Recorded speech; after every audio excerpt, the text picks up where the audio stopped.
Welcome to the last breakfast. Please enjoy the video. You are logged into the account on the same phone. Now begin immediately.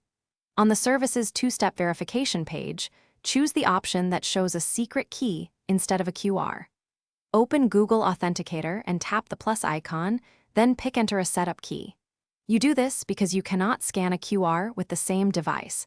Manual entry lets you generate codes on the single phone. Make sure the account name is clear so you can identify the code later. Once done entering the account name and secret key, press Add to create the top entry. You do this because Google Authenticator uses time-based codes that sync with the service. Selecting time-based ensures compatibility.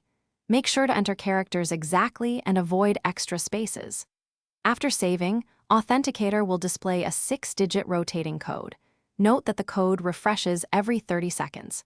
If you want, rename the entry for clarity. This step completes local code generation on your single phone.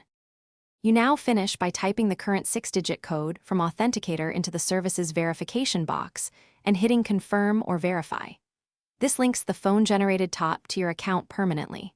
Once verified, download or copy backup codes and store them securely, because this is the only phone holding your 2FA tokens.